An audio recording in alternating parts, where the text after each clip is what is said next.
Bienvenidos, bienvenidas. Esto es Olas, esta producción audiovisual que estamos haciendo con un colectivo de compañeras de Latinoamérica y del Caribe, de incidencia feminista latinoamericana y del Caribe. Nos sumergimos en esta ola, que es una ola universal y que nos moja, nos llena de todo ese entusiasmo que ha tenido esta marea verde que fue inundando distintas regiones y que se va potenciando. Una marea que viene de mucho antes que nosotras y que de alguna manera cada una fue alimentando, poniendo su granito de arena, su poquito de espuma para hacerla cada vez más refrescante y más potente. Hoy vamos a hablar de un tema que también surge en muchas de nuestras reuniones, de muchos de nuestros encuentros, y que queremos abrir esta discusión para ustedes que nos siguen desde sus distintos lugares, países, regiones. Vamos a hablar de la educación sexual integral. Es un nombre que en general le ponemos en Argentina y ha adquirido distintas variantes según sus países. Vamos a hablar con compañeras de Paraguay y de Argentina, y también vamos a tener la opinión, la mirada, todo lo que nos trae un especialista desde España. Allí hablan de coeducación. Vamos a estar en contacto con Marian Moreno Llanesa, quien la vamos a invitar a sentarse también en este panel, en esta mesa que cada semana estamos tratando de abrir a esta conversa. Así que la verdad es que siempre es un placer volver a abrir este escenario. Ya saben que tienen que suscribirse a nuestro canal para que les lleguen más notificaciones, para que sigamos en contacto y retroalimentando estos debates. Así que, sin más, agradecerles que estén por aquí y vamos directamente a nuestro primer bloque. Y ahora sí, desde este calorcito que nos tiene por el cono sur, nos vamos a ir un poco más al fresco, vamos a ir al otro lado del mundo, vamos a atravesar, vamos a navegar este océano Atlántico que nos separa con Marian Moreno Llanesa. Ya está conectada con nosotras, así que le damos la bienvenida. ¿Estás por allí, Marian? Asómate a nuestra ola. ¿Cómo estás? Claro, dices el calorcito, padre, qué calorcito, aquí hace un frío tremendo. Te veo abrigada. Pero me llega el calorcito que siempre tenemos cuando nos juntamos. Qué bueno. Aunque el océano es muy grande, da igual, las feministas ya sabes que nos saltamos hasta los kilómetros, vamos, que no importa, para abrazarnos, que es lo más importante. Precisamente, para abrazarnos estamos aquí. Me encantaría que todas las compañeras de este lado te conocieran. Me parecía que era también una deuda que teníamos, este intercambio iberoamericano. Así que contarle un poco a la gente que nos esté viendo que Marian es una especialista en coeducación, hace muchos años que viene trabajando. Ella es profesora de secundario y yo la he ido conociendo a través de congresos de coeducación que se hacen por allá y que nos ha encontrado. Y además ha sido asesora. Acá ya tenés casi media ciudadanía en Argentina, Marian, a decir verdad. Sí, soy, fíjate, soy ciudadana invitada de la ciudad de Córdoba, en Argentina. Ciudadana de honor. Yo, lo tengo colgado en mi casa. Cierto. Porque ha sido un honor tremendo, y además para mí Argentina es un poco mi segunda casa, porque tengo una gran parte de mi familia vive en La Plata, en Argentina. Así que entonces, medio entre Argentina. Trabajo y familia, para mí, bueno, y luego que Latinoamérica en general y Caribe, no dejamos de tener una base común que nos une fundamentalmente, que sobre todo que es el idioma, ¿no? Y las ganas de aprender unas de otras, ¿no? De compartir y de crear este tipo de foros que estáis creando vosotras, que son fundamentales para saltarnos ese océano y para saltarnos, bueno, muchas más cosas, también. Una mirada eurocentrista que solemos tener también, una mirada muy blanca, una mirada muy ombliguista, ¿no? Y el encuentro con feministas de otras regiones, de otras zonas y con otras experiencias, nos enriquece muchísimo. Me voy a meter en un ratito en estas barreras o en estos desafíos que planteas, pero quisiera empezar preguntándote ¿por qué ustedes hablan de coeducación? Algo que acá en América no hemos escuchado tanto. Sí, es verdad. Fíjate, la terminología, yo creo que en el fondo hablamos de coeducación para no hablar de feminismo en las aulas. Es decir, Si fuéramos realmente correctas y concretas, deberíamos hablar de lo que estamos haciendo es feminismo en las aulas.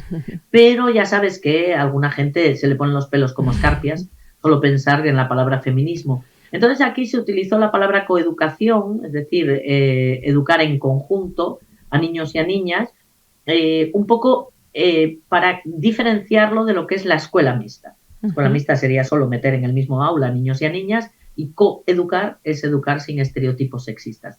Pero es sinónimo de la ESI, de la educación sexual integral, es sinónimo de feminismo en las aulas y es sinónimo de llevar la igualdad a las aulas, al sistema educativo. Tal cual. Pero aquí se llama coeducación, es verdad. Educación en igualdad también he escuchado, que también me parece que es un buen nombre. Y alguna vez hablamos de que también esto de ponerle la palabra sexual podía ser una dificultad para instalarlo, ¿no?, en el ámbito educativo.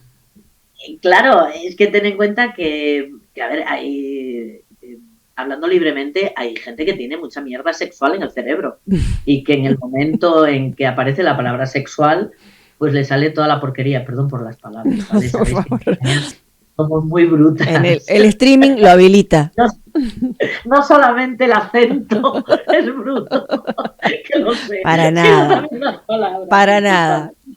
Pero es verdad que en el momento en que pones algo sexual, hay una parte de la sociedad a la que le sale toda la porquería que tiene dentro. Así es. Y refleja en lo que nosotras hacemos, que no tiene nada que ver con su porquería, todas las denuncias, demandas, protestas, etcétera, etcétera. Entonces, creo que poner la palabra sexual es un riesgo, a pesar de que es muy significativo, por supuesto, y además una sexualidad integral. O sea, creo que es el nombre mejor puesto junto con feminismo en las aulas, ¿no? Claro que sí. Y Marian, yo conocí un poco y he trabajado mucho y he difundido mucho una propuesta que ustedes hicieron, que es Scolae, y me gustaría que nos contaras un poco de esa experiencia, cuáles son sus principales ejes y un poco de qué se trató para quienes no han tenido esa suerte todavía.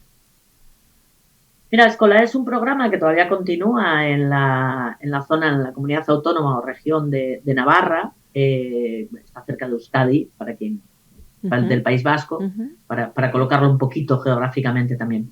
Y es un programa integral también de educación para la igualdad, desde 0 años, es decir, desde las escuelas infantiles de 0 a 3 años, hasta la formación profesional, es decir, hasta el infinito, porque la formación profesional superior no tiene edad, ¿no?, límite. Entonces es un programa integral que contempla 4 ejes, desde los que se trabaja desde todas las asignaturas y desde todos los ámbitos, ¿no? Un eje es la crítica al sexismo y el activismo por la igualdad, es decir, tener una actitud activa, no solo pasiva, ¿no?, frente a la igualdad. Otra es liderazgo y empoderamiento. Otro de los ejes es autonomía personal e independencia económica. Y el último eje, el cuarto eje, es educación sexual y prevención de las violencias machistas. Y a partir de esos 4 ejes se van trabajando en todas las edades, formando un itinerario educativo que va a ir marcando a las personas que estén en el sistema educativo desde los 0 años hasta, ya te digo, hasta el infinito. Y, por supuesto, con una formación obligatoria del profesorado para que pueda llevarlo a cabo de manera buena, ¿no?, con formación, con fundamento, con argumentaciones, etcétera, etcétera. Es un programa muy interesante y muy importante. Hay algún programa más en España, en Euskadi hay un programa también de coeducación. Ahora en Asturias se va a presentar, por fin, el programa Coeducastur, que va directamente a las competencias personales, con perspectiva de género. Entonces, bueno, hay una serie de programas interesantes con materiales que se podrían complementar perfectamente con los materiales de la ESI. Es más, echo de menos un poco no el compartir, que el compartir sí que compartimos, ¿no? Sino el tener un foro en el que pudiéramos discutir y pudiéramos hablar, bueno, discutir, entendedme, no estoy hablando de discutir más, sino en el que pudiéramos hablar sobre esos materiales, ¿no? No sé, lo echo un poco de menos porque creo que a veces trabajamos como el doble. Es decir, trabajáis allí, trabajamos aquí, trabajas no sé qué, y estamos trabajando lo mismo. Y a lo mejor podríamos conseguir incluso unos materiales globales, que sería el sueño, ¿no? de toda feminista. Me lo Conseguir un material que dijeras, con este material se educa en igualdad y se previenen las violencias. Sería buenísimo. Y Marian, ¿pero es obligatorio en todo España o es por regiones? ¿Cómo es? Sí. El tema de obligatorio es un poco de cobardía política, ¿vale? ¿Por qué? Porque por ley es obligatorio. Tenemos 3 leyes orgánicas a nivel estatal que obligan a educar para la igualdad. La última, la ley de educación última, que se llama LOMLOE, es una ley profundamente coeducadora. Es una ley que obliga desde el principio a educar para la igualdad. Sin embargo, después es algo que hay cierta laxitud, bueno, cierta no, hay mucha. Entonces, bueno, se permite no hacerlo. Claro. Que al final eso acaba en que no es obligatorio, porque si te permiten no hacerlo, es que no es obligatorio. Yo ahí siempre reivindico la obligatoriedad, que lo dice la ley además, y el que todo el mundo tenga que hacer educación para la igualdad, porque es un valor universal de la democracia, punto, se acabó. O sea, nada más que por eso debe ser obligatorio. O sea que gran parte debe ser como, por lo menos en Argentina y en otros países de Latinoamérica, que termina siendo activismo docente, ¿no? Las docentes que se ponen a cargo de la tarea. Ya sabes lo que es el tema de la igualdad siempre, y el tema del feminismo. Sí, se dan el barniz de que es obligatorio. Fíjate que lo ponemos, fíjate que lo tenemos aquí, fíjate que, ¿cómo podéis protestar si lo tenemos? Pero después, si no se hace, no pasa nada. Entonces, en el fondo, no es matar los temas, es dejarlos morir. Claro. Pero el final es el mismo. Porque hay poca voluntad política en ese sentido. Y así todo, entiendo que también ustedes como autores, el equipo que tuvo la autoría de Escolae, ha sufrido acosos, persecuciones, denuncias que incluso les han llevado a la justicia, ¿verdad? Sí, fue muy interesante. Sí. Bueno, muy interesante. Toda una experiencia. Sí, es una experiencia también. Además, yo soy profesora de lengua castellana, entonces fíjate, un contexto como un Tribunal Superior de Justicia, yo nunca había tenido oportunidad de expresarme allí y lo conseguí gracias a estas denuncias. Bueno, fuimos denunciadas. Y mira que has dado motivos, Marian, podrías dar motivos. Sí. Conociéndote. Yo siempre supe que acabarían los juzgados por el tema del feminismo. Pero fíjate que lo que nos denunciaron al equipo redactor del programa fue por... Me río, pero es duro, ¿eh? Fue por pederastia. A ver, me río porque me resulta... Bueno, y porque han pasado ya unos años, ¿no? Pero me resulta tan absurdo hoy en día. Pero la ultraderecha, yo estoy convencida que ganó con esas denuncias. Fijaros, tuvimos que ir, ¿no? A declarar al Tribunal Superior de Justicia de Navarra. Entramos escoltadas por la policía de Navarra. No es agradable para nadie y menos para docentes que lo único que habíamos hecho era trabajar, no habíamos hecho otra cosa, ¿no? Después la sentencia salió que no había que cambiar ni una sola coma del programa, es decir, que todas las denuncias habían sido una verdadera estupidez y fuegos artificiales de la ultraderecha, ¿no? Pero curiosamente yo creo que ganaron, a pesar de esa sentencia. Ganaron porque meten miedo y al meter miedo hay mucho personal docente que piensa, a mí quién me manda, ¿no? ¿Por qué me voy a meter yo en ese jaleo? Si yo cobro lo mismo, si no lo hago, y ir a declarar, incluso a autoridades políticas, educativas, les entra el miedo. Dice, cuidado con lo que vais a hacer, no vaya a ser que nos denuncien, ¿no? Entonces, al final, la ultraderecha gana con esa estrategia del miedo. Bueno, la estrategia del miedo siempre ha sido la estrategia del fascismo, ¿no? Meter miedo a la población y al ser humano para que no se mueva y para que se autocensure también. No hace falta a veces que te censuren, te autocensuras por el miedo que tienes a que te pase lo que a otra gente, ¿no? Seguro. Y en este sentido fuimos, como se dice aquí, cabeza de turco, ¿no? Claro. Para el resto de la gente. Por eso, siempre que hablo de este tema, yo procuro reírme también, para quitarle hierro al asunto. Es decir, no pasa nada. Fuimos a declarar, ya está. ¿Y qué? Aquí seguimos y seguimos llevando el feminismo a las aulas, ¿no? Por lo tanto, no pasa nada, adelante. Y eso Todas juntas. que este programa había sido reconocido por la propia UNICEF, por eso me hace tanto ruido que les hayan acusado de pederastía. O sea, como... Claro, es que además fue una semana que fue una montaña rusa. Es decir, tú imagínate, además que somos docentes, que somos profes, que no somos, bueno, no somos nadie en el sentido político, ni somos cantantes, joder, para que todo el mundo nos haga caso, ¿no? Ojalá nos hicieran tanto caso, pero bueno, el feminismo. Entonces, de repente, en la misma semana, se nos da el premio UNESCO para la educación de las mujeres y las niñas, que es una especie como de premio Nobel de la enseñanza, es decir, no hay mayor premio que ese en el mundo, y en la misma semana declaramos en el Tribunal Superior de Justicia de Navarra. Entonces no sabíamos si alegrarnos o yo qué sé, tirarnos por un precipicio, porque era como, estábamos recibiendo ataques por redes sociales que nos llamaban pederastas, que nos llamaban de todo, nos llamaban pro prostitución de menores, bueno, unas burradas tremendas, y a la vez estábamos recibiendo las enhorabuenas por un premio mundial, ¿no? Era como... y yo no trabajaba ni para uno ni para otro, ¿no? Es decir, era un poco, dejadnos en paz, ¿no?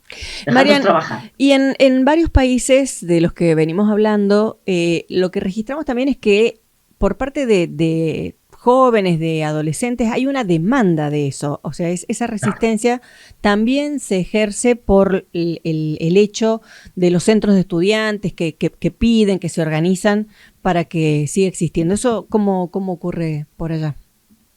Es que aquí ocurre lo mismo. Aquí la adolescencia y juventud demanda que exista una educación sexual en igualdad, demanda que exista esa formación en igualdad y esa formación democrática y demás. La mayoría, hay un sector absolutamente retrógrado que está con la ultraderecha, pero por lo general demandan esa educación sexual integral. Sin embargo, somos las personas de otras generaciones las que tenemos pánico. Primero, porque somos generaciones de analfabetas sexuales. Es decir, ¿quién va a dar esa educación sexual integral? Si nosotras no hemos tenido educación sexual, somos supervivientes sexuales, por decirlo de alguna manera. Es decir, no tenemos formación. Entonces nos da pánico el tema. Y nos da tanto pánico que acaba... Lo estoy diciendo en primera persona del plural, pero entendedme, ¿no? Hablo de un sector grande del profesorado al que le da pánico y prefiere inhibirse y no hacerlo para no entrar en conflicto o no entrar en algún jardín del que no sepa salir, ¿no? Porque efectivamente en España, en España y yo creo que en muchos países, exceptuando los nórdicos de Europa, creo que el resto fatal, ¿no? ¿Qué formación sexual hemos tenido nosotras? Ninguna. No. Fíjate si sería ninguna, que yo de pequeña creí que la regla, la menstruación solo te venía una vez en la vida, un mes. Y claro, el segundo mes que tuve la menstruación pensé que me moría. Claro, algo falló. Porque yo ya la había tenido el mes anterior. Ya me tocó. Claro, entonces, ¿qué tipo de formación vamos a dar? Una generación que ni siquiera estamos formadas, ni siquiera en el conocimiento del propio cuerpo. Ya no hablo de prácticas sexuales, ¿no? Hablo del conocimiento del propio cuerpo. Sin más. Marian, ya antes de despedirte, porque ya nos está quedando cortito el tiempo, siempre me quedo con ganas de más y para eso también están estos soportes para que sigamos retroalimentando con la gente que se enganche y que siga preguntando y que te busque también a vos y al equipo con el que trabajan para seguir nutriendo. Pero este espacio de incidencia feminista latinoamericana y del Caribe nació... un poco a la salida de la pandemia, pensando en que los temas de los feminismos, la agenda de los feminismos tenía que ampliarse mucho más a lo político. Entonces, no me quiero privar de preguntarte cómo está el escenario político en estos momentos, noviembre, diciembre del 2024, por allá, por España. Bueno, el escenario político no es malo en el sentido de que tenemos un gobierno progresista, un gobierno socialista, lo que pasa que un gobierno progresista que tiene un montón de obstáculos por parte de la ultraderecha, y por parte de unos medios de comunicación muy afines a la ultraderecha, que lo único que hacen es difusión de bulos, de mentiras, de fake news, y por lo tanto están haciendo una labor antieducativa brutal, porque la ultraderecha, lo que tenemos que tener en cuenta es que sobre todo lo que ataca es a la democracia. Es decir, es una contradicción brutal que la democracia dé entrada a la ultraderecha y luego sea la ultraderecha la que quiere acabar con la democracia. Y esto no lo debemos olvidar. Y una de las partes de acabar con la democracia es acabar con el feminismo, y una de las partes de acabar con el feminismo es acabar con las mujeres. Entonces hay una situación política estable, pero que da la imagen o la sensación de inestabilidad por culpa de los medios de comunicación de la ultraderecha y de las redes sociales también. No es fácil tampoco en el ámbito internacional, puesto que ahora ningún país va a su bola o a su rollo, ¿no? Entonces, bueno, aparece gente, ¿no? Iba a utilizar una palabra, pero no debo, porque además están elegidos democráticamente. Y si creo en la democracia, no me queda otra que respetar eso, aunque no lo respeto a nivel personal. Entonces creo que más que nunca lo que necesitamos son estrategias políticas, las mujeres, las feministas, de unión. Somos muchas. Tenemos que unirnos de manera que no exista este océano y que Latinoamérica, España, Portugal, Marruecos, Italia, Centroamérica, Caribe, todas, ¿no?, estuviéramos en un gran movimiento político por la democracia, por la igualdad y por la libertad de las mujeres, y contra las violencias brutales que sufrimos, las violencias sexuales hacia nuestras niñas y hacia nuestras hermanas, ¿no? Entonces creo que, no sé, hay algo que creo que tenemos que estar cociendo en esta gran cazuela del feminismo para que salga una de las mejores comidas de hermanas que pueda salir, ¿no? Vamos a ir hacia eso, Mariam. Te prometo y te tomo la palabra de ese foro en el que podamos seguir intercambiando. Me parece que lo tenemos que poner en marcha. Yo ahora voy a despedirte porque tengo a otras 2 invitadas golpeando la puerta de este espacio. Me encantaría que estuvieran las 3, pero bueno, seguramente se van a estar mirando a través de este soporte, de esta ola que nos atraviesa a todas. Te agradezco como siempre, Mariam, ¿eh? Pate, gracias. Gracias, Pate, porque para mí ya sabes que sois muy importantes, tú en especial, que te quiero muchísimo, que te quiero un montonazo y que necesito abrazarme al otro lado del Atlántico cuanto antes. Allá estaremos. Gracias. Para mí también, un placer y siempre agradecer tu generosidad inmensa. Y saludo a todas por allá. Nos seguimos encontrando. Beso enorme. Y nosotras seguimos, ustedes también siguen con nosotras subidas a esta ola, surfeando esta ola, porque llegan en un rato compañeras que hablan desde Argentina, Maru Rega Heredia desde La Plata, llega Renata Abismara con la experiencia de docentes agrupadas en una red que viene trabajando también por la educación sexual integral, por el derecho a decidir, y la vamos a tener también a una compañera de Paraguay. La vamos a tener a nuestra amiga Cintia. Siempre se me va el apellido, pero seguramente lo van a poder leer, como van a leer también los datos para suscribirse a este canal y para seguir conectadas y subidas a esta inmensa marea feminista.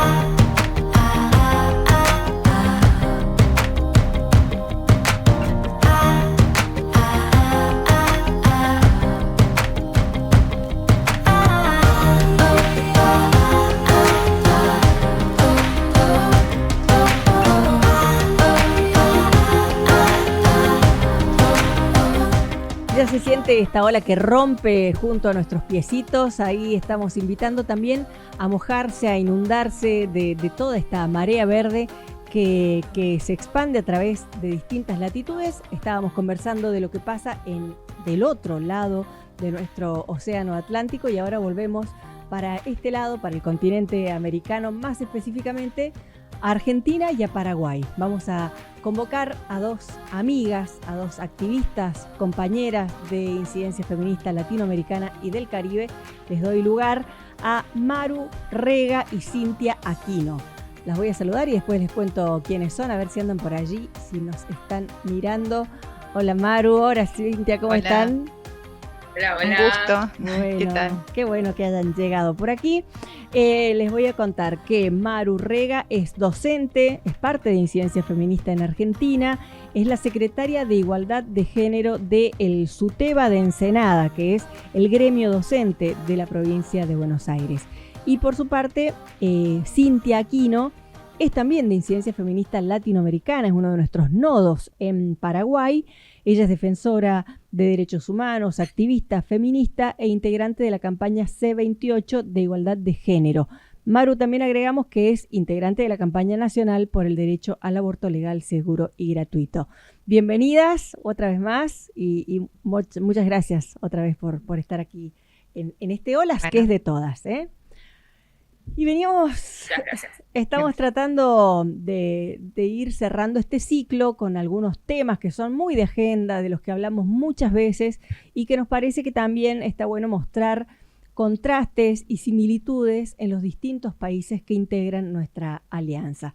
Entonces empezaría preguntándoles a ambas, ¿cuál es la situación actual de la educación sexual integral? ¿Existe, no existe? ¿En qué términos? ¿Desde cuándo? Como un breve pantallazo de lo que ocurre en cada uno de los países. Si les parece, empezamos con la localía. Vamos con Maru de Provincia de Buenos Aires, de La Plata Ensenada, que son casi una misma cosa, ¿no? Contanos, Maru. Bueno, muchísimas gracias. Un placer compartir esta conversación. Bueno, en Argentina la Ley de Educación Sexual Integral ha cumplido en octubre de este año 18 años. O sea, se cumplieron 18 años de la sanción de la Ley 2650, que es la que crea el Programa Nacional de Educación Sexual Integral. Bueno, a partir de ahí han sucedido muchísimas idas y venidas, incluso dentro de los articulados ha habido instancias en las que se mejoraron, se ampliaron, se pensaron, porque esto en 18 años, si pensamos 18 años para atrás, había una serie, hoy tenemos en Argentina una serie de leyes de ampliación de derechos que en esos momentos no existían en el año 2006 cuando se sanciona la ley. Entonces fue necesario ampliar algunos artículos para, digamos, hacerla mejor, ¿no? Esta ampliación de derechos que tiene que ver con las niñeces, las juventudes, las adolescencias en nuestro país. Claro, la ley fue una ley como muy temprana, en un proceso de ampliación de derechos que fuimos conquistando. O sea, cuando te refería que, digo, para seguir profundizando en esos ejes, como que cuando se sancionó esta ley todavía no teníamos ni matrimonio igualitario, ni violencia, Exacto. ni la ley de violencia de género, ni mucho menos aborto, ¿no? Entonces todo eso es lo que después se terminó de... Exactamente, y es interesante pensar, la ley de ESI hay que situarla dentro de un proceso democrático, ¿no? En nuestro país cumplimos 41 años de democracia y la ley de ESI es parte de ese proceso democrático, o sea, tenemos que situarla dentro de los derechos humanos y dentro de nuestras democracias. Y bueno, ahí a partir de ese momento hubo instancias, ¿no? Tenemos la década de los 80 con esta apertura democrática, los 90 en los que se empiezan estas discusiones en torno a los derechos sexuales y reproductivos, como derechos que tienen que ver con la salud. Y bueno, y llegamos a los 2000 con estos debates que empiezan a darse, que después podemos ampliar, ¿no? Pero que fueron muy duros al principio, con muchas controversias, con muchas disputas, porque en realidad es un lugar de disputa, un lugar de disputa de sentido, ¿no? Y obviamente de derechos. Sí, me acuerdo que en ese momento, sobre todo, la confrontación fuerte con las instituciones religiosas que en gran parte del país son responsables y tienen a cargo la educación por medio de sus instituciones, ¿no? De sus instituciones educativas. Vamos a dejar ahí por ahora para poder darle también a Cintia y después volvemos más al presente. ¿Cómo es el recorrido de la educación sexual en Paraguay, Cintia? Bueno, muchas gracias primeramente por la invitación. Muy contenta de participar de este espacio que he seguido también. La vemos ahí fresquita, estás muy refrescada. Es que hace mucho calor aquí hoy. Sí, los días en realidad en diciembre, enero son terribles. Llegamos a temperatura de 54 grados, pero eso podemos ampliar en otro momento. Bueno, yo comentarles que aquí en Paraguay, bueno, nuestro contexto es muy difícil y ha sido bastante difícil desde siempre, sobre todo para nosotras, las mujeres feministas, pero en Paraguay, muy a diferencia de lo que comentaba recién Maru, en Paraguay nosotros tenemos una resolución que prohíbe la enseñanza de la educación integral de la sexualidad en las escuelas. Desde el año 2017 tenemos una resolución 29664 que fue promulgada el 5 de octubre de ese año, donde el Ministerio de Educación y Ciencia, a través del ministro de ese momento, el ministro Enrique Riera, prohíbe la difusión y utilización de materiales referentes a la teoría o ideología de género, como ellos le llaman. Entonces, actualmente es nulo nuestro acceso a la educación integral de la sexualidad, o por lo menos mínimamente tener un enfoque o una perspectiva de género en la educación. Actualmente sigue vigente esta resolución y hace parte a todas las escuelas y colegios que son de carácter público, entidades públicas. ¿Llegaron a tener alguna vez algún programa? ¿Hubo alguna vez? Sí, existió un plan educativo, porque cada cierto año se habilita el plan educativo en donde se trabajan las formas educativas de Paraguay. Entonces, en un momento llegamos a una compañera feminista fue la que hizo un trabajo muy preciso sobre los materiales que se podían utilizar para educación integral de la sexualidad, y estos materiales fueron directamente rechazados. A partir de este rechazo aparece esta resolución. Es más, en ese momento el ministro mencionaba de quemar todos estos materiales. El autoritarismo feroz con el que se dio esa resolución y sigue vigente en este momento. Se está elaborando nuevamente el plan educativo donde está trabajando el Ministerio de la Niñez, el Ministerio de Niñez y Adolescencia, el Ministerio de Educación y Ciencias, y también está trabajando el Ministerio de Salud. Pero están trabajando en un material llamado las 12 ciencias. En un principio y en un origen este programa se llamaba, es el material de las 12 ciencias para la educación y la sexualidad y la afectividad de la familia, que tiene sesgos absolutamente religiosos promovidos por organizaciones evangélicas y católicas. Luego hicimos todo un trabajo nuevamente, porque fuimos a escuchar el tema de los materiales, revisamos los materiales, y es un material que contiene mucha discriminación. Se elimina todo lo referente a igualdad de género, porque también tenemos una resolución que nos prohíbe hablar de género en las instituciones públicas. Es decir, cualquier documento que salga del ministerio, de cualquier entidad del Estado paraguayo, no puede contener la palabra género. Incluso tenemos leyes como la ley 5777/16 de protección integral a las mujeres. En esa ley se elimina todo el contenido de género. Entonces, al tener toda esta problemática con la palabra género, también esto influye en el ámbito educativo.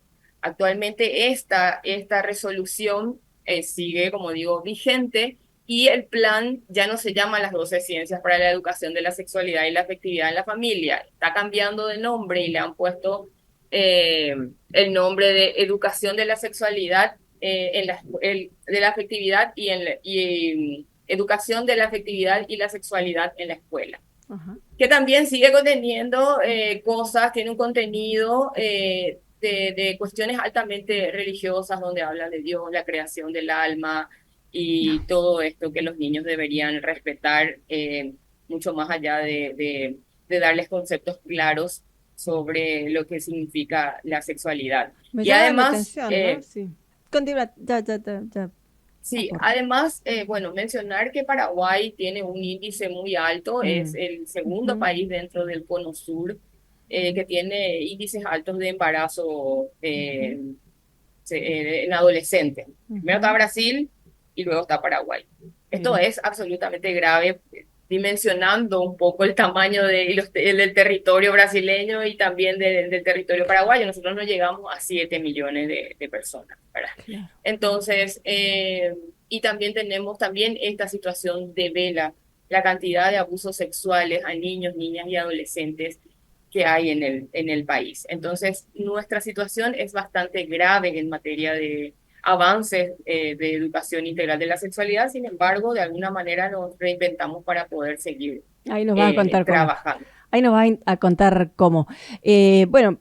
Una de las muestras de cómo es de irregular esta situación en todo el continente, porque si bien creo que Paraguay es de las situaciones más graves, más significativas en materia de retrasos, no es el único país, ¿no? También sabemos que países de Centroamérica están padeciendo lo mismo y las compañeras son muy perseguidas, incluso en este parecido incluso a la Inquisición, esta cosa de prohibición y de persecución que, bueno, que es tan grave.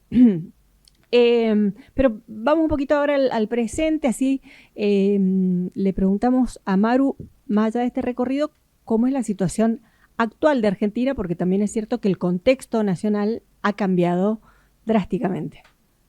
Exactamente.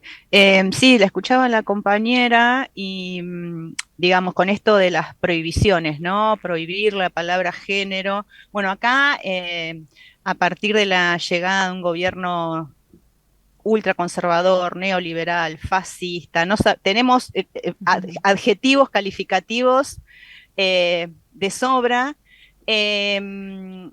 Intentó en los documentos públicos, por ejemplo, prohibió el uso del lenguaje inclusivo, lo que nosotros decimos el hablar con la E. Hasta ahora no se ha avanzado más, aunque sí hay una clara denostación, ¿no? a los feminismos. También acá se habla de ideología de género, de lavado de cerebros, de imposición desde un lugar, como dice, adoctrinamientos, digamos. Pero digamos, por un lado nosotros tenemos una ley, como ya dijimos, ¿no? que tiene 18 años, pero además que vino a acompañar otras leyes que se sancionaron después, y que eso digamos, ha hecho como un cuerpo ahí de firmeza, porque entre todas estas leyes se retroalimentan. Pensar, por ejemplo, nosotros, bueno, no era una ley, era un plan, el plan ENIA, como para comparar un poco con lo que planteaba la compañera en Paraguay. El plan ENIA fue una política pública que surgió en el 2017, que consideramos faro también en la región, porque tenía que ver con la prevención del embarazo no intencional en la adolescencia. Era focalizar, ¿no? en esa franja etaria. Y los resultados fueron contundentes. Entre el 2017 y el 2022, el embarazo adolescente en nuestro país disminuyó un 53%. O sea, es una cifra que para las feministas, para el movimiento de mujeres, es para celebrar, ¿no? Y para seguir, ir por más. Y además ese porcentaje en menores de 15 años alcanzó el 57%. Claro. Y lo traemos a cuenta, Maru, porque había mucha articulación entre los equipos de ESI, que trabajaban ESI en las escuelas, y los equipos que hacían, que llevaban adelante el programa ENIA, que es, ¿cómo era? Embarazo no un programa de salud, es el claro. programa de embarazo no intencional en niñez y adolescentes. Ese era sigla. El título. Sí. Entonces, bueno, digamos, esto da la pauta, ¿no? De cómo, bueno, a partir de la llegada del gobierno de Milei, con el desmantelamiento del Ministerio de Salud, el desguace y el pase a una simple secretaría, una dirección, el plan ENIA quedó sin efecto, lo vaciaron.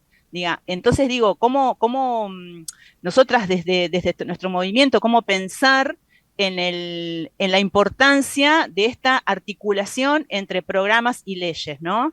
Y una cosita también que estaba pensando a partir de esto que estaban planteando, que en el 2018 se hizo una encuesta a los adolescentes, a las adolescentes en las escuelas, y que arrojó un porcentaje altísimo.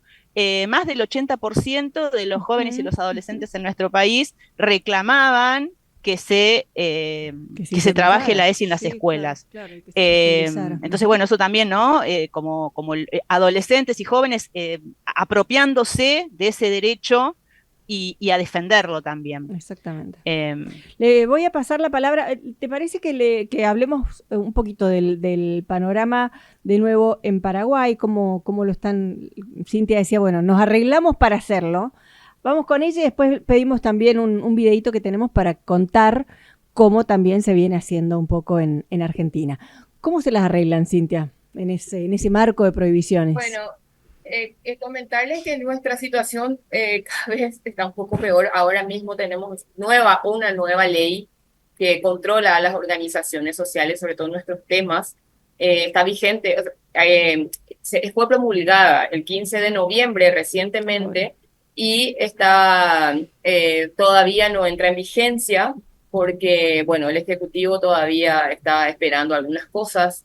Pero, sin embargo, tenemos esta ley nueva, la 7363, que, bueno, esta ley lo que hace más que nada es controlar todos los temas que trabajamos las organizaciones sociales, promulgar, tenemos que inscribirnos a un espacio de registro, bueno, un montón de cuestiones que hacen que sea un poco más grave también el panorama.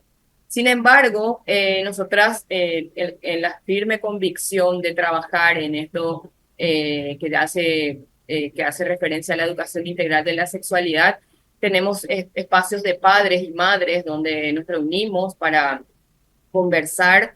No estamos dispuestas a trabajar a escondidas. Sin embargo, seguimos trabajando nuestros materiales, nuestros programas y bueno, pensamos que también es estratégico mencionar diferentes títulos, hacer una llegada paralela a la educación formal a través de nuestros espacios organizados y llevar un poco de educación popular a los espacios donde podamos llegar. Claro, Siempre y cuando pues, tengamos esta cuestión de cuidado de nuestras organizaciones, de las mismas compañeras. Pero bueno, estamos en una situación bastante crítica. Esta nueva ley empieza a regir en marzo del año que viene y veremos cómo actuar a partir de ese momento. Pero seguimos con nuestros proyectos, no hemos cambiado absolutamente nada. O sea admirable porque bueno, lo hacen prácticamente en la clandestinidad, o sea, parece como si fuera una cosa a perseguir, la impartir educación sexual, ¿no? Con esta nueva ley nos obligan a publicar todo en redes sociales y trabajamos qué temas, los títulos de los temas, entonces es como contamos con redes sociales, es mucho más control sobre el trabajo que ya veníamos haciendo. Seguro. Bueno, la verdad es que admirable siempre el tesón y el compromiso de las compañeras paraguayas. Yo iba a retomar un poco de lo que dijo Maru, porque también hablábamos de cómo esta sucesión de distintas leyes permitió que hubiera también transformaciones en las subjetividades, sobre todo de las generaciones más jóvenes y los pibes, las pibas, les pibes, están muy apropiados de la necesidad y del derecho que tienen a esa educación sexual integral, pero también me parece que ahí, en este recorrido que íbamos haciendo con los altibajos en el apoyo que tuvo la ley, fue fundamental el rol de docentes que se pusieron al hombro esta tarea.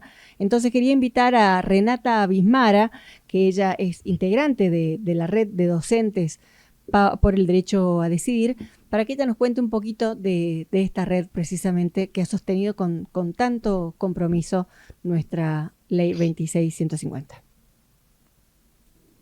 Hola, desde Argentina les mandamos un fraterno saludo y nos sumamos a esta ola desde la red de docentes por el derecho al aborto en la campaña nacional por el derecho al aborto. Les queremos contar que nosotras nos conformamos como una de las estrategias de la campaña en busca de lograr el triple lema, que es educación sexual para decidir, anticonceptivos para no abortar y aborto legal para no morir. La campaña nacional venía trabajando desde mucho tiempo antes de conquistar el derecho, y justamente esta estrategia nos permitió ir fortaleciendo a la ESI en cada uno de los territorios.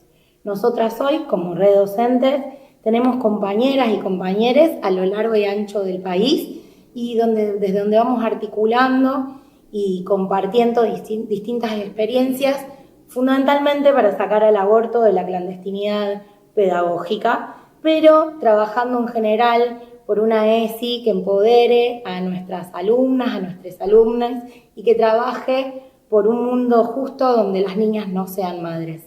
En este momento nosotras vemos con suma preocupación lo que está pasando en Argentina en particular, pero entendemos que tiene que ver con un contexto latinoamericano e internacional de una derecha que pretende pasar por encima de los derechos de nuestros estudiantes.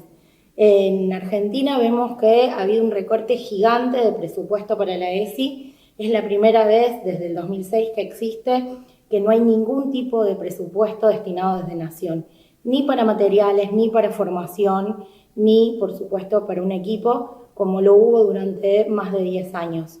Esto se ve aún peor donde cada una de las jurisdicciones de nuestro país no están pudiendo o no están queriendo reemplazar o acompañar de alguna manera esta situación. Solo 2 jurisdicciones en todo el país tienen presupuesto destinado a la ESI, y la realidad es que a la ESI la defendemos y la cuidamos los y les docentes en cada una de las aulas y de las escuelas del país. Creemos que es fundamental poder seguir trabajando para que la ESI para decidir sea una realidad, porque es el derecho de nuestros pibes. Gracias a Renata, una aliada ahí tendiendo puentes con incidencia feminista latinoamericana y del Caribe. Yo les había prometido que teníamos mucho tiempo, pero siempre se nos va. Así que les voy a pedir una reflexión como para ir cerrando, y me gustaría quizás que nos traigan ustedes como activistas de la ESI, como quienes están allí dando la discusión, interactuando con quienes están interesadas en recibir estos contenidos, si pudieran trasladarnos qué es lo que les devuelven, cuáles son las cosas que surgen cuando hablamos de estos temas en los espacios de formación. ¿Se animan? ¿Querés empezar, Cintia? Es muy importante para nuestro país y para Latinoamérica, pero sobre todo aquí en Paraguay, iniciar un debate profundo sobre la educación integral de la sexualidad. Estamos convencidas que esto va a salvar vidas, que esto dará mejor calidad de vida a nuestras niñeces, adolescentes y a las mujeres en general. Entonces, tras este convencimiento, nosotros hacemos llamados constantes al debate y tratamos mínimamente de hablar también de estos temas con personas involucradas en el ámbito político, aunque no tenemos muchas oportunidades muchas veces, pero de todas maneras tenemos algunas mínimas aliadas, mujeres en el Congreso, que de alguna manera nos brindan su apoyo, y eso para nosotras es un mínimo de esperanza. Mientras allí haya personas aliadas que puedan trabajar con nosotras, esto representa para nosotras una inmensa luz que nos llevará, por supuesto, por el camino que deseamos, desde una sociedad mejor y justa para nuestros niños, niñas, adolescentes. Cintia, pero ¿y los docentes, las docentes, estudiantes, ustedes tienen ahí? Yo escuchando recién lo que comentaba la compañera docente, aquí es totalmente diferente. En contrapartida, aquí los docentes apoyan no a la educación integral de la sexualidad. Ellos hacen grandes marchas, ellos En contra de están la a educación favor. sexual. ¿Cómo? En contra de la educación sexual integral. En contra de la educación sexual Qué integral. loco. Ellos hacen marchas en contra de la comunidad Qué LGBTI. difícil. Ellos mencionan que no quieren ser parte del proceso de la Agenda 2030. Bueno, hay mucha desinformación porque en realidad Claro. de lo que más padecemos en este país es de la desinformación Ujú. y la capacidad que tienen las personas conservadoras, toda esta movida de ultraderecha que se instaló en Paraguay para producir esta desinformación y llevar al ámbito de las políticas públicas. Esa también es una lucha que tenemos muy de cerca, las mujeres feministas aquí en Paraguay. Entonces no tenemos Ese esto que apoyo. ustedes mencionaban, los docentes defendiendo la educación integral de la sexualidad, es totalmente Sí. opuesto, pero sí tenemos estudiantes que están muy abiertos a escuchar y tienen mucha curiosidad de saber Ujú. sobre la educación integral de la sexualidad, ya que entienden que el modelo actual no está funcionando para ellos. Ujú. Sí, Mm. además con las redes les debe llegar todo, así que me imagino que ahí surgirán un Sí, montón de tenemos muchos preguntas. jóvenes que nos Claro, siguen y que, bueno, también ya se están formando algunos espacios de jóvenes y todo eso es esperanzador. claro. Mm. Maru, Sí. ¿nos escuchás, Maru?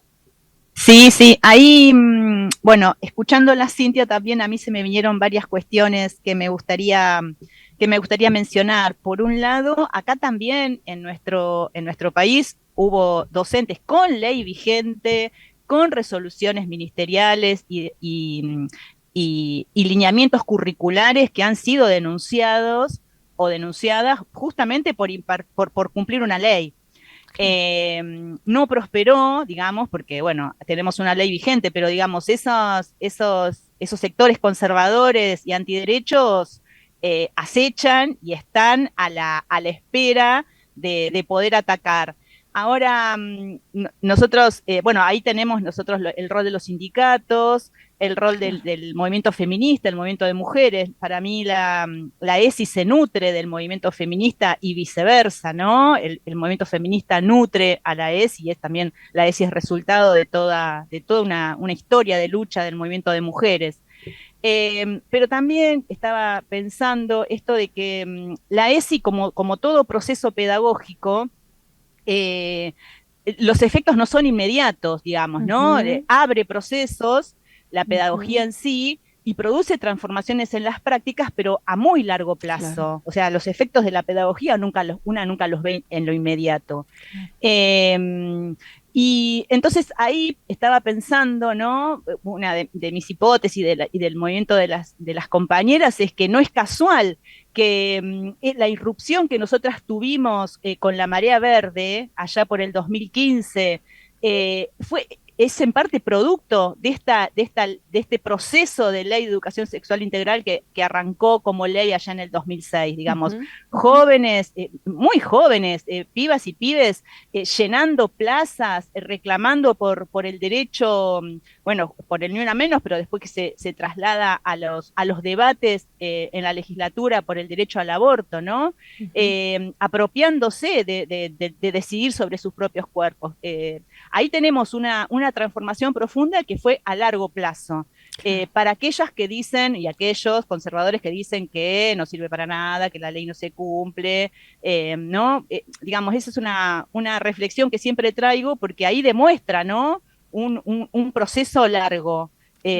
de apropiación de derechos. Estas pibas y estos pibes que en el 2018 tenían 15, 16 años, estaban en su escuela inicial, nivel inicial, jardín de infantes y después primarias, que han recibido la ESI de maestras, maestros y profesores. Y después también estaba pensando en nuestra feminista Simone de Beauvoir, que ella, digamos, es como un mantra que tenemos, ¿no? Que ella, cuando ella escribe diciendo que no olvidemos jamás que bastará una crisis política, algo así, ¿no? Una crisis política, una crisis económica, Sí, para que los derechos de las mujeres vuelvan a ser tiemblen. Claro. cuestionados. Entonces ella decía, ¿no? Que nunca demos nada por sentado y que tenemos que estar vigilantes toda la vida. Entonces creo que es el momento que nos está sucediendo aquí en nuestra querida América, en nuestra patria grande, ¿no? De estar atentas a estos avances del conservadurismo y salir ahí cuerpo a cuerpo a defenderlos. Nos toca defender, nos toca sostener en estos tiempos. Las vamos a despedir ahí, Cintia ya se me está yendo, pero les pido un último segundito para que nos hagamos una foto y les mandemos a las compañeras de incidencia. Yo aprovecho que las tengo ahí, a ver si se ven. Ahí sí, se ven, ¿no es cierto? Estoy conectando mi compu porque ahí nos va a ver. Me quedé sin batería, pero ahora ya segundito, mira. Nos asomamos, ¿se ven ahí? Sí. Mira cámara, ahí estamos. Listo, con eso les despido, les agradezco un montón. Este es un nuevo capítulo de Olas y les agradezco un montón que se hayan sumado con su marea propia. Así que muchas gracias. Muchas gracias. Y nos seguimos encontrando, ¿eh? Muchas gracias. Dale. Un placer, compañera. Como siempre. Igualmente, gracias. Seguimos en contacto. Abrazo fuerte. Por supuesto. De Resistencia y Latinoamericana. Así es. Ahí está. Y con esta entrevista cerramos este capítulo. Hablamos de educación sexual integral y de lo que pasa en los distintos territorios de nuestra América. Nos gustaría llegar a muchos más. Si ustedes tienen para contarnos, para sumar, para compartir experiencias y seguir haciéndonos fuertes y seguir nutriendo todo este caudal de marea que trata de abrazar esta ola de incidencia feminista latinoamericana y del Caribe. Nos despedimos y va a ser hasta nuestro próximo episodio.